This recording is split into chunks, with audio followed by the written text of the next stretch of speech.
మీ Mukunda jewellers లో నక్షి మేళా సందర్భంగా free shipping across the world. నమస్తే రమ్మగారు. నమస్తే జయ.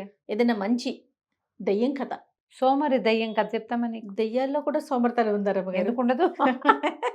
సోమరిపోతులు చచ్చిపోతే వాళ్ళు దయ్యాలైతే వాడు సోమరి దయ్యమే అవుతాడు. ఓ బాగుందండి కాన్సెప్ట్. ఓకే. ఓ పల్లెటూరులోట ఏదో పేరే బాబడి పేరు తమ పరాంకుశం అని ఒక కుర్రాడు ఉండేవాడు. అయితే వీడికి పరమ బద్ధకిష్టవాడు, మామూలు బద్ధకం కాదు. తల్లి చిన్నప్పటి నుంచే లేదు వాడికి. వాళ్ళ నాన్న ఇంట్లో అన్నం వండి పెట్టి పొలం పనులు చేసుకునేవాడు. వీడు నాన్న ఇంట్లో అన్నం వండేదాకా నిద్ర లేచేవాడు కాదు. ఆయన పొద్దునే వంట తంట చేసేసి కొడుకు కోసం తన కోసమును ఆయన పొలం వెళ్ళేవాడు.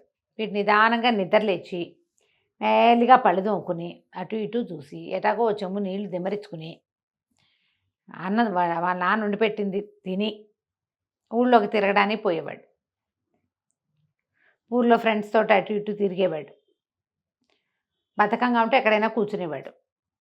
సాయంత్రం తిరిగి వచ్చేవాడు. వాళ్ళ నాన్న పొలం నుంచి వచ్చి మళ్ళీ వేడిగా కుండలో నీళ్లు పెట్టేవాడు స్నానానికి. వీడు ఆ వేడి నీళ్ళు స్నానం చేసేవాడు. నాన్న వంట చేసేవాడు, వీడు అన్నం తినేవాడు. నాన్న పడుకునేవాడు, వీడు పడుకునేవాడు. ఇంతే. పొలం పనులు ఎప్పుడు వాళ్ళ నాన్నే చేసేవాడు.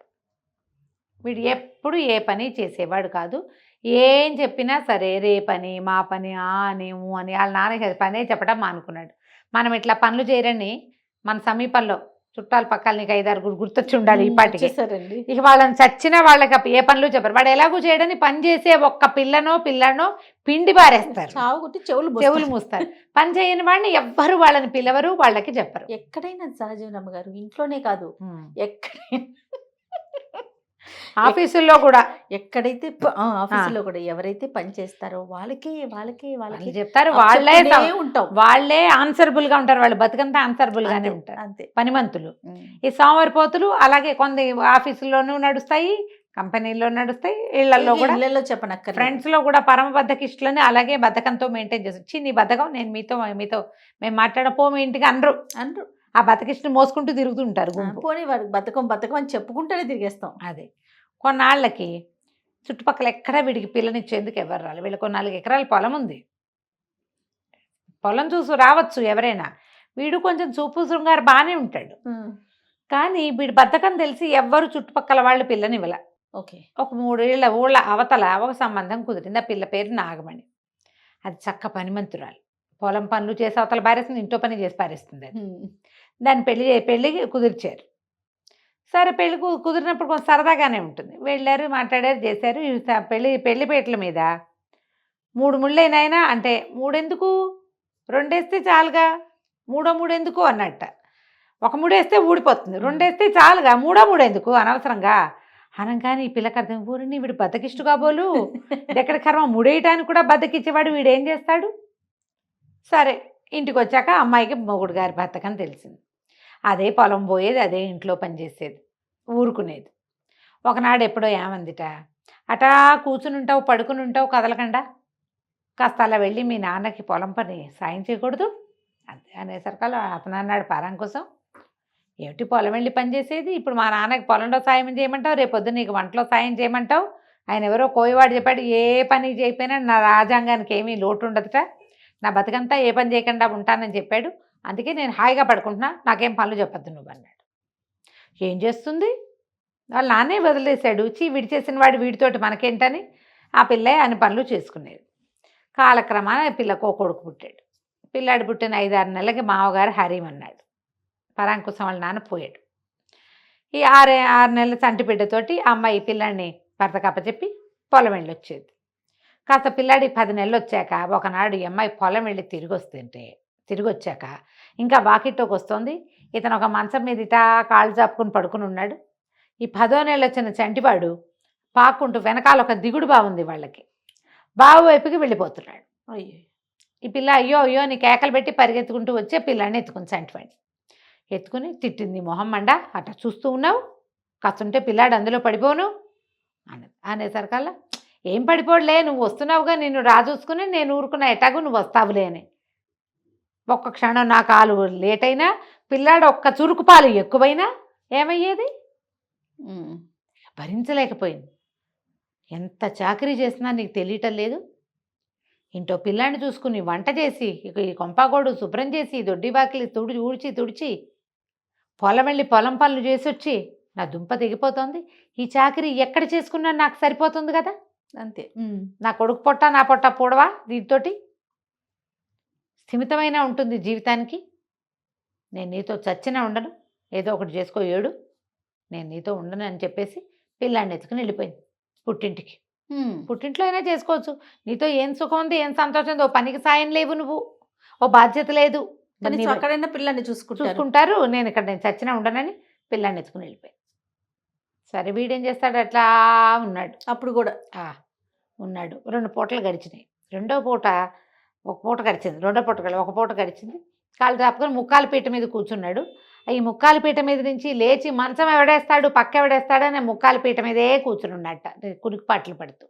వాడికి లేచి మంచం వేసుకుని పక్కేసుకోవడానికి బద్ధకం. పెళ్ళామే మంచం వేసి పక్కేసి బాగుంది కూర్చుని ఉంటే ఒక దయ్యం వచ్చిందట. ఒక ఆత్మ లాంటిది, తోకలే ఉంటుంది కదా, విట్లాచారి సినిమాలు చూడండి, అందులో మీకు కనపడతాయి. దయ్యం ఎలా ఉండాలో ఆయన చూపిస్తాడు. అది వచ్చి ఆ అరుగు చివర కూర్చుని వీడికేసే చూస్తుంది. వీడి భయమే ఇలా, బద్దకస్తుడికి భయం వాళ్ళు ఉండవు. ఏమన్నాడు, ఎవరిచిందాని ఎటాకు వచ్చావురా తమ్ముడు, వాడెవడబో నువ్వు, ఆ మంచం కాస్త వాళ్ళు పడుకుంటాను అన్నాడు. అనగానే నీకు బద్ధకం కదూ అని అడిగాడు. అవును అన్నాడు పరం కోసం. నేను కూడా సోమరిగా చచ్చి ఇదిగో ఇట్ట భూతాన్ని అయ్యాను అన్నాడు. అనేసరికల్లా సరే మాట్లాడుతూ మంచమై పడుకుంటాను అని చెప్పి వచ్చి వాడు భూతం మంచం వేస్తే పరం కోసం వచ్చి పడుకున్నాడు. పడుకుంటే ఆ భూతం తన కథ చెప్పింది. ఏమని, నేను నీకు సంగతి చెప్పాలి, నువ్వు నాతో రా, నీకు ఒకటి చూపిస్తాను అంటే, సరే ఏదో భూతం చూపిస్తానంటుంది కదా అని లేచొచ్చాడు. లేస్తే భూతం నడిపించుకుంటూ తీసుకెళ్ళింది అడవిలోకి. సరే నువ్వెవరు, ఏమిటి, మా ఇంటికి ఎందుకు వచ్చావు ఏంటని అడిగితే, నేను నీలాంటి సోమరిపోతునే, మా నాన్న అమ్మ చెల్లి ఉండేవాళ్ళు, నేను ఉన్నాను, పరమ సోమరిని, నీకు మళ్ళీనే ఏ పని పాట నా చేత పట్టేది కాదు, నాకు 3 దౌర్భాగ్యపు స్నేహితులు ఉండేవాళ్ళు, నేను సోమరిపోతునే కానీ మనిషిని మంచివాడిని. ఒకడేమో జూదరి స్నేహితుల్లో, ఒకడు తాగుబోతూ, ఒకడు తిరుగుబోతూ ఉండేవాళ్ళు. వాళ్ళ దారిన వాళ్ళు తిరుగుతూ ఉండేవాళ్ళు. నేను కూడా ఏ పని చేయకుండా, తిరగడానికి సోమరితనం లేదు నాకు, కాలు కొద్దీ తిరిగేవాడిని. కాకపోతే పనికి బద్ధకం, ఇంట్లో పని నేనేనాడు చేయలే, మా చెల్లెలకి సహాయము చేయలే, మా అమ్మనే సంగతి చూడలే, మా నాన్నకి పొల పనిలో చేసింది వాడినే గాను. ఈ 3తోటి తిరిగేవాడిని. కానీ వాళ్ళ లక్షణాలు ఏవి నాకు అంట్లా. అయితే ఒకనాడు ఈ లోపల మా చెల్లెలకి ఏమో పెళ్లి కుదిరింది. మా నాన్న పట్నం వెళ్ళి పాత బంగారం అది చేసి డబ్బులు తీసుకున్నాడు. ఆ డబ్బు పుచ్చుకు వస్తుంటే ఎవరో ఆయన్ని వెంబడిస్తున్నారని తెలిసింది. 3 మనుషులు ఈ డబ్బులు తన దగ్గర ఉన్నాయని తెలుసుకునే వాళ్ళు వెంబడిస్తున్నారని మనం ఈ మధ్య చూస్తాం. ఏటీఎంలో క్యాష్ విత్డ్రా చేస్తుంటే చూసి దొంగతనాలు మనం కనిపెడతారనమాట అవతల వాళ్ళు. మా ఇంట్లో ఎట్లాగూ పెళ్ళుంది, మా నాన్న ఏదైనా బంగారమో వెలిగారమో కరగబెట్టి క్యాష్ చేసుకొస్తాడు, అది వాళ్ళకి తెలుసు. 3 వెంబడబడితే మా నాన్న ఏం చేశాడు, దాన్ని ఒక మర్రి చెట్టు కింద దాచిపెట్టి ఇంటికి తప్పించుకుని వచ్చేసాడు. వాళ్ళు మా వెనకాల పడ్డారు, మా నాన్న వెనకాల పడ్డారు. వెనకాల పడి వచ్చేసరికి ఆయన అదురుతోటి పరిగెత్తుకొచ్చేసరికి, ఇంటికి వచ్చేసరికి గుండెపోటు వచ్చింది.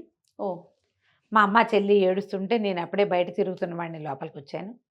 మా నాన్న రహస్యంగా ఒరే ఎవరో 3 వెంబడబడ్డారు, వాళ్ళు నీ స్నేహితులేమోనని నాకు అనుమానంగా ఉంది, మర్రి చెట్టు కింద డబ్బులు దాచిపెట్టాను, చెల్లాయి పెళ్ళి జాగ్రత్తగా చేయని పిల్లని నాకు అప్పచెప్పి చచ్చిపోయాడు. అంత్యక్రియలు అన్నీ జరిపాం. సరే ఒకనాడు నేను మా డబ్బులు తీసుకురావాలిగా, మరి చెల్లెలు పెళ్లి చేయదు, డబ్బులు తీసుకురావడానికి నేను మర్రి చెట్టు దగ్గరికి వెళ్ళేసరికి నా 3 స్నేహితులు నా వెంట పడ్డారు. అయితే నేను మర్రి చెట్టు దగ్గరికే వెళ్తే వీళ్ళకి తెలిసిపోతుంది నాన్న డబ్బులు ఎక్కడ పెట్టాడు. అందుకని జాగ్రత్తగా నేను ఇంకో చెట్టు దగ్గర తవ్వటం మొదలుపెట్టాను. వీళ్ళు 3 నా వెనకాల ఉన్నారుగా, వాళ్ళు పట్టేశారు నన్ను పట్టుకుని వాళ్ళు తవ్వటం మొదలుపెట్టారు. ఎంత తవ్వినా వాళ్ళకి డబ్బులు దొరకలా, ఎందుకంటే అక్కడ లేవు. పాత పెట్టింది ఎక్కడ, మర్రి చెట్టు కింద.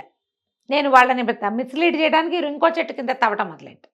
కోపంతో వాళ్ళు నన్ను చితకొట్టారు. ఆ దెబ్బలకి నేను కాస్త చచ్చిపోయాను. మా నాన్న పోవటం, నెల తిరిగేసరికి నేను ఇట్లా దుర్మరణం పాలవటం, డబ్బు గిబ్బు ఏమీ లేదు, డబ్బు ఏమో మర్రి చెట్టు కింద ఉంది. మా అమ్మ చెల్లి బెంగతోటి మెల్లిగా క్రమంగా కాలక్రమాన మరణించారు. వాళ్ళకి సద్గతులు వచ్చాయి, కానీ నేను ఇట్లా అరకొర జీవితం వల్ల నేనేమో దయ్యాన్ని అయ్యాను. అప్పటి నుంచి వెతుకుతున్నా ఎవరికైనా ఈ డబ్బు ఇవ్వాలని. ఇందాక నీ భార్య ఏడుస్తూ నిన్న సాయంత్రం పిల్లాడిని ఎత్తుకెళ్ళటం చూశాను. కనపడ్డ వాళ్ళందరికీ చెప్తుంది, నా మొగుడు పరమ సోమరిపోతూ, వాడితో నేను ఉండలేను. వాడు నాన్న లేకపోయినా వాళ్ళ ఊళ్ళో వాళ్ళు అదేంటమ్మా తల్లిదోడు ఎవరు లేరు వదిలిపెట్టిపోతాయంటే, వదిలిపెట్టక నేను ఏం చేయను. కాస్తుంటే పిల్లాడు నూతులో పడేవాడు. ఏదో రకంగా నా పిల్లాడిని నేను కాపాడుకుంటానని వెళ్ళిపోతుంది. అది చూశాక నాకు అనిపించింది, నాలాంటి సోమరిపోతువే నువ్వు కూడా. నేను వాళ్ళతో స్నేహం చేయకుండా ఉండుంటే బాగుండేది.